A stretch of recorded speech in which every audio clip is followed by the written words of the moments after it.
आज का हमारा टॉपिक है इंटीग्रेशन एज एंटी डेरिवेटिव्स और inverse derivatives.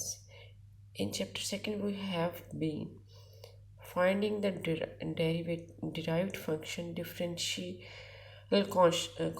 coefficient of the given function. Now we consider the reverse for inverse process.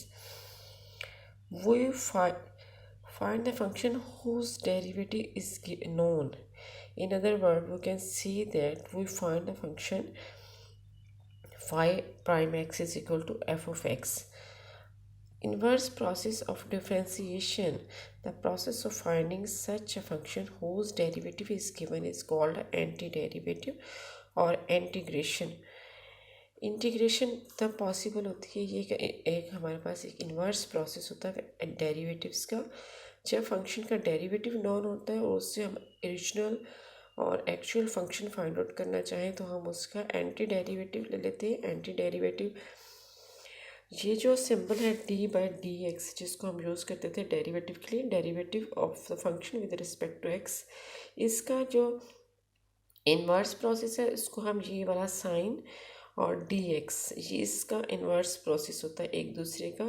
ये इसको इंटीग्रल साइन हम बोलते हैं. Some standard formulas for the anti derivatives we given below. A list of standard formulas for the antiderivatives which can be obtained from the corresponding formulas by the derivatives. अब general form of formula ये है given. आप देखिए इसमें first में जो दिया हुआ A X plus B A X plus sign है ये इक्वल इसने लिखा हुआ है A X plus B raise to N D X. ये इंटीग्रल साइन है. Integral of A X plus B raise to N D X is equal to A X plus B raise to N plus one divided by A N plus one plus constant सी.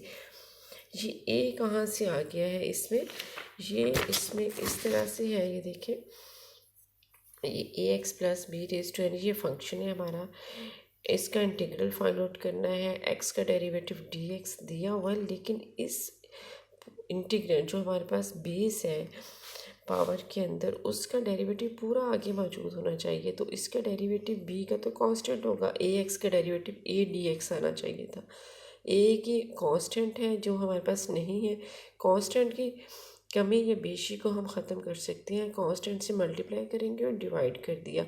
ए से multiply और ए से divide किया. जो हमने multiply किया है वो तो हमारी रिक्वायरमेंट थी. वो तो अब ये जो फंक्शन है ये इस काबिल हो चुका है कि इसको इंटीग्रेट किया जाए क्योंकि इसकी बेस का फर्दर डेरिवेटिव मौजूद है. तो हम जो 1/a था ये हमारे पास सरप्लस था, इसको मैंने साइड पे कर दिया. अब पावर में 1 ऐड करेंगे और पावर से डिवाइड कर देंगे. तो यही एक उसने यहाँ पे शो किया हुआ है.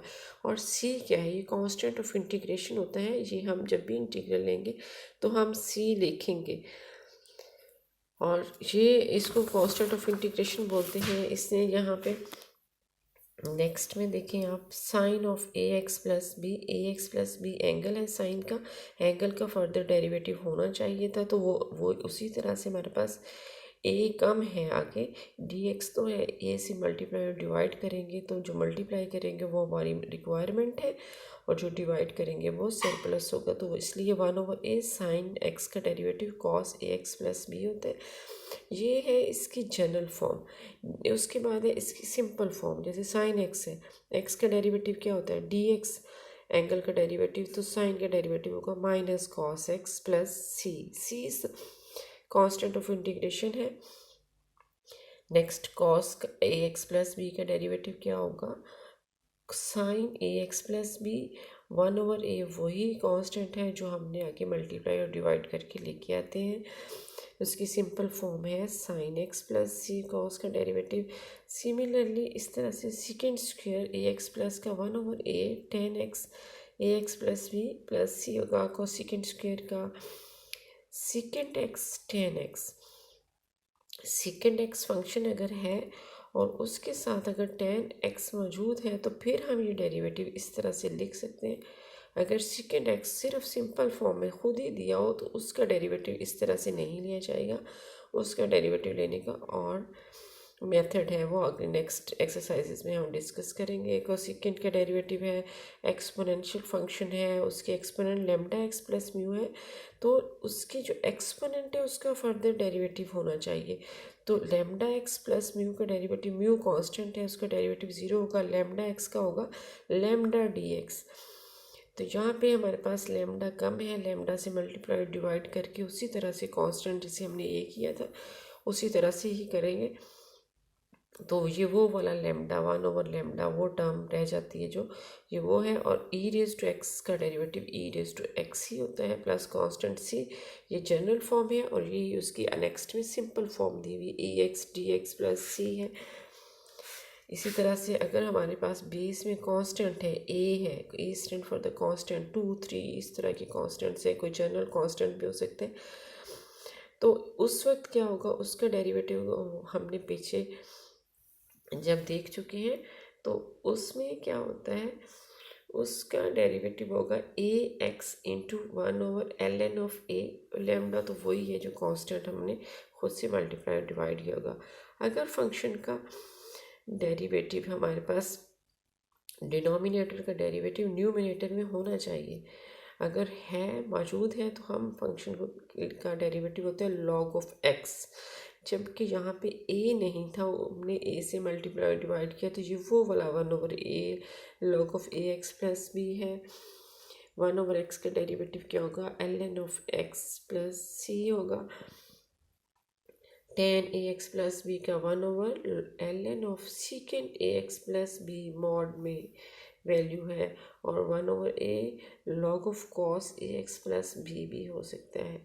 वो इस तरह से होगा हमारे पास, जैसे tan को हम लिख सकते हैं साइन बाई कॉस। ये नेक्स्ट में इसको एक्सप्लेन करती हूँ।